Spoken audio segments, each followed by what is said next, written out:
Tonight on the Saga Vault. It's Saga. Saga. Leave me alone. Saga. It's Saga.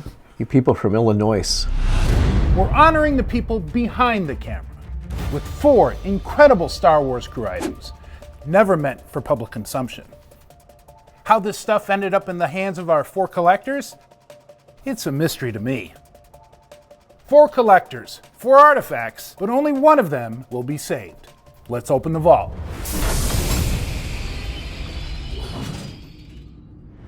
Welcome to the Saga Vault, where the world's most passionate Star Wars collectors bring their most treasured items to our table.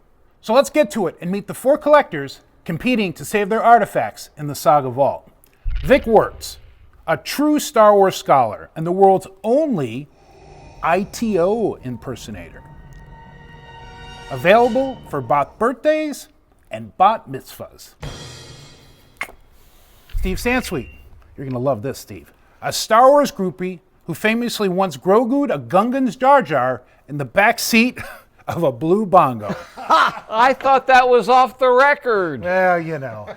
Gus Lopez, a diehard Star Wars fan who's very proud to have collected over 40 Star Wars crew restraining orders. And last but not least, we have Jimmy Mack, the fearless leader of Rebel Force Radio, whose own troops tried to frag him when he wouldn't shut up about the new HasLab Cantina playset. Oh, they told you about that. Gosh, I said. All right, Jimmy, what do you got?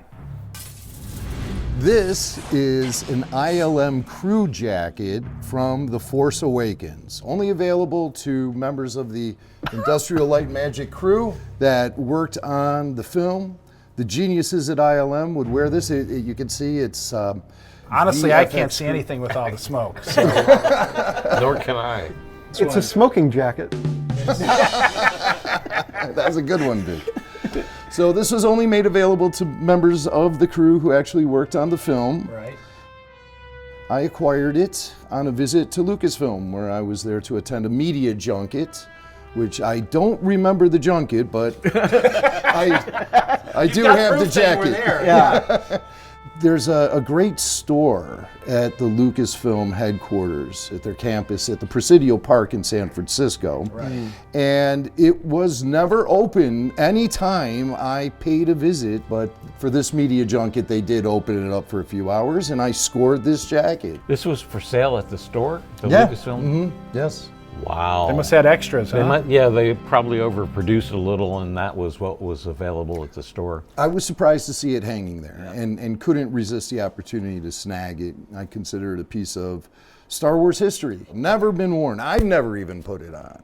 Maybe I feel like it's too bold of a statement to be walking around with an ILM VFX crew patch on my jacket. I'm afraid somebody's going to walk up to me and say, "Thank you for your service," and it's going to be a very awkward situation. Have you ever smelled it? To smell if you see if someone else has worn it? I haven't smelled it, and Sometimes you get pieces that smell like they've been worn. And they've been thrown in a bag and never been washed. Yeah. So Yeah. Sometimes you don't even need to be weird about it. Like you just smell. you sniff it. what's weird about that? You just smell it from a distance. That's right. Oh, okay. Smells like Ewok. On that note, what'd you bring? Oh, let's go find Let's find out. So this looks like something you took from your grandmother's china cabinet. What the heck have you brought us?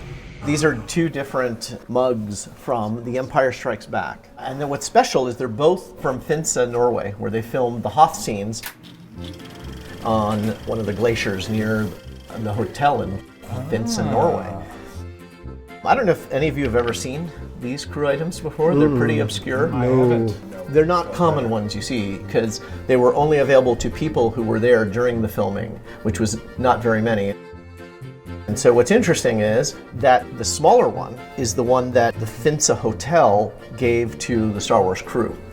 And the bigger one is the one that the Star Wars crew gave to the Finse Hotel, which I thought was kind of funny that they had gone to the trouble of making these things, engraving them, not telling them, and then surprising them and say, "Oh, we got you the same gift," The one from the Finse Hotel to the Star Wars crew was Tank You Star Wars, T-A-N-K, from Finsa Hotel, March 1979. Then the one from the Star Wars crew says, thank you from the Star Wars film crew, 1979. So they said almost the exact same thing to each other. But one of them had an H in the thank. That's right, one of them spelled thank correctly. And I looked it up to see in Norwegian, is that how you say, no, it's not how you, I think it's tak or T-A-K-K or something. Tak, yeah. It's not even how you say it in Norwegian. It's like, I think, but it might be a pun on tank, like it's a tankard. So it might be actually very clever. Yes. Because there's a fine line between really clever and really stupid. So I've been out to that location several times. It's an amazing place to see. Are the footprints from the AT-AT still on the ground? They're not, no. The glacier has been receding, as most glaciers in the world are. One year that it receded, a hatch from a Hoth turret gun popped out of the glacier. So there was like whoa, and somebody found it out there. Wow. And I own that now, but of course I do, yeah. But And 1 year, the corpse of Luke's gunner came out too. yeah, Dak, yeah, it was very sad. But I've been meaning to go back out there actually in late summer to just go looking at the glacier, seeing what is popping out this year, and making maybe an annual pilgrimage to see what's there. Were you able to confirm the legend that some of the shots were literally taken like from inside the hotel? Like There are photos of that. Yeah, there are photos of it, yeah. Poor Mark Hamill outside and everybody else staying warm and the camera in the doorway.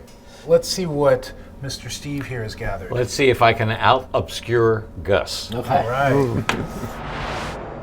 Steve, you look like you brought a winner. A used bar of soap? What is this, Steve? So this is a very unusual and rare paperweight from the Star Wars Special Edition era. When George Lucas decided to do the special editions, they found that the prints were very, very dirty. And so the first thing they had to do was clean up the prints frame by frame. And this was done for the small crew that restored the Star Wars print. And so it says Trilogy Archival Restoration. It's like a frame of film in the front with the sprockets. Right. And it's the Star Wars logo coming out of dirt.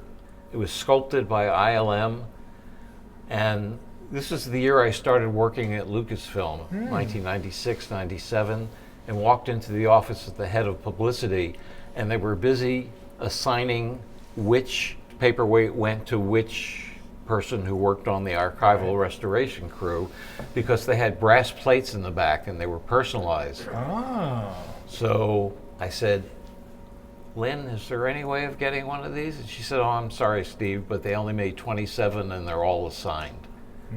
So I was defeated temporarily. I put an eBay search in, and 3 years later, this popped up. And I don't know who was selling it because they took off the brass plate in the back. So when Steve won this, I was the underbidder. Really? Yeah. you made him pay. Initially, when I first saw this, I saw the tar, and I thought it was just the last part of Star Wars, right? STAR. But ultimately, it's what? Trilogy Archive Restoration. And it looks like you can plug your headphones into the side too. I haven't tried that yet. It plays the new Jabba's Palace song that everybody loves so much. I think I'm going to split it open with a chisel and see if there's anything hidden inside. It's like a womp rat fossil or something. That's right. A very unique piece, Steve. I dig it. It's neat. It's neat. But we got to see what Vic has brought. This is a really unique piece. I got a unique piece. Okay, well, it looks like a binder full of papers. Okay, so when you made the call for cast and crew items, you said not just things that could be given to or given by the crew, but things used by the crew. Yep, So this is a truly unique item.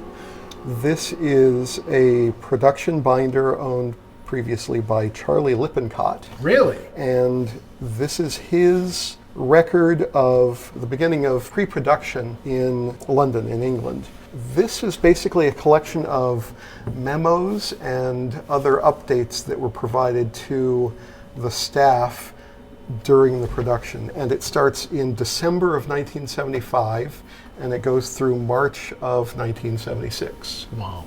At this time, primarily what they were doing is they're preparing for the Tatooine shoot. I mean, there's a lot of really sort of boring stuff about how they're going to pack different vehicles to get all the stuff they need to the middle of nowhere in Tunisia. Right. But it was also interesting how sometimes that influences the movie itself. There are script changes that are dictated after there's discussion of, can we get 2 land speeders to Tunisia? Well, no, we can only get 1.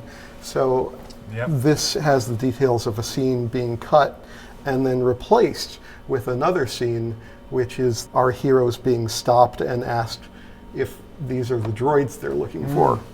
A last-minute insert because of the prop situation. One of my favorite pages, note, RE script. All references in script to Desert Planet should now read Tatooine and not Utapau. This has no connection with the town of Fum Tatooine in Tunisia. Also, the character of Han Solo will now be known as Jabba the Hutt. That's mind-blowing. I've never heard that before. I never heard that before either. Like, really? He was known Han as Solo. Jabba the Hutt. It's interesting they say to stop calling it Utapau and call it Tatooine, because nowhere in the film do they ever say Tatooine. So it really kind of didn't matter what the planet could be called, Fred and Barney, and it wouldn't matter. And there was actually a town named Tatooine, still is, in Tunisia. And they make note of it here, saying that our Tatooine has nothing to do with their Tatooine. It's just a coincidence. Yet we were just shooting outside this town, and we called it Utapau before. Are there dates on these pages? Every page is dated. While it's possible that, other people have copies of these sheets, Charlie actually personally made notes. He's got notes in there sometimes about, tomorrow we plan to do X, and then he's got notes, this didn't happen, and instead something else happened. Interesting. Did you acquire this directly from Charlie Lippincott? No, I got this in an auction. It's a great piece. Just a great piece. Everyone at once. It's a great piece. And historic. They're A4 sized, British pages in a US 8.5 by 11 binder, so everything sticks out. Yeah. Well, this is a great piece. This is gonna be a tough one to beat, I think. I think we should dive into what people really think of these things.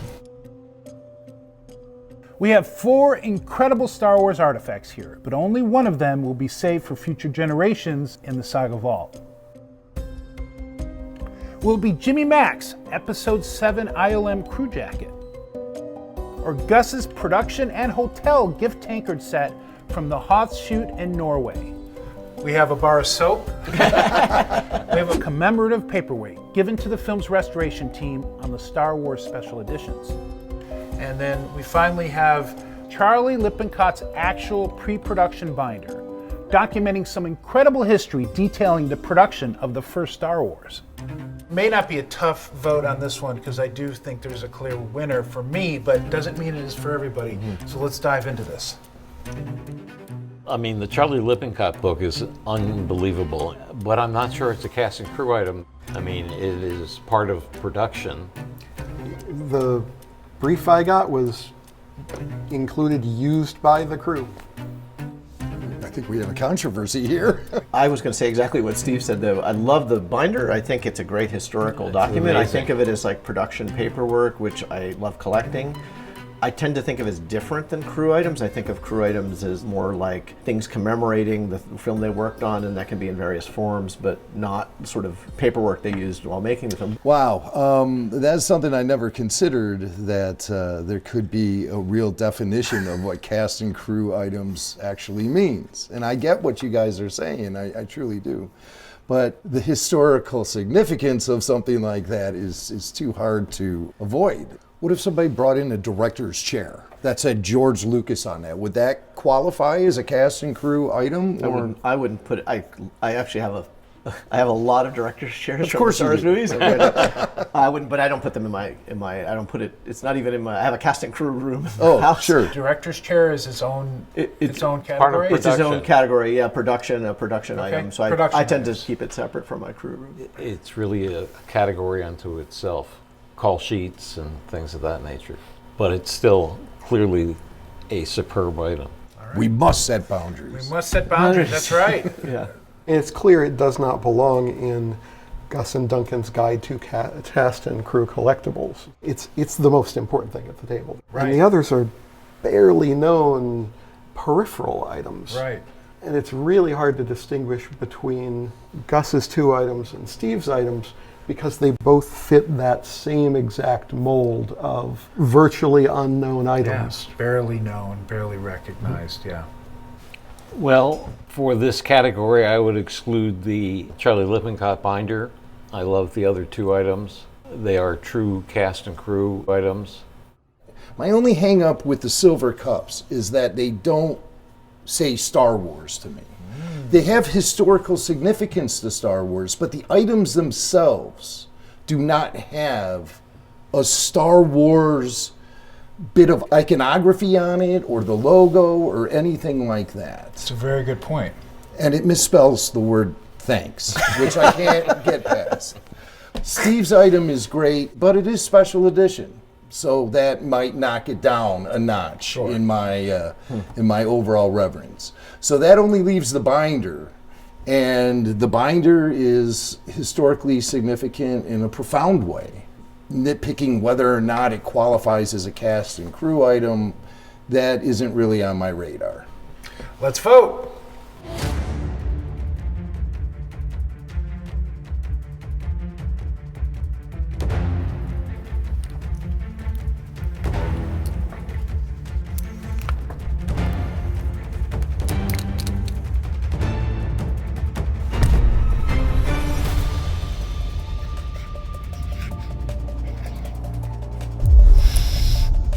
You guys were talking about smelling things earlier. Oh, yes. Yeah. Oh yeah, these are some get seriously high on strong these.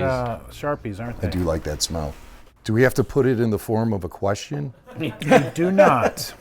We do not. It is not a game show. Give us your answer and why. My answer is the binder, based on, again, the historical significance of the piece. I think it does qualify as a cast and crew item. Okay, Gus? I wanted something that really characterized crew to me, and so I went with the Episode 7 ILM jacket. Oh, okay. Just Yeah. really using the branding and iconography of Star Wars. If we want something that's really great and representative of crew items, it's an awesome item for the vault. Good point. Good point. Steve? Forget what I said before. Okay. Based on the description that we were given, I voted for the Lippincott binder because I think it's such an amazing piece. It is not, as Gus and I view cast and crew items, it is not that, but based on the definition that you guys gave us, it does fit into that category, and clearly it's an amazing piece. Vic? I voted for the binder. All right, so we have 3 binders. We have 1 Episode 7 jacket. I will also say that I went for the binder because it's a great piece, and at the end of the day, it does fit into the category that we established, confusing as it was to some of our people here. This vote is not finished yet. We still have to get the audience vote, which honestly is the most important. So please check out the QR code, check out the website, go there and vote, and then we will do a live episode to show who the winner is. We're excited to see what happens. Please vote, and we'll see you next time.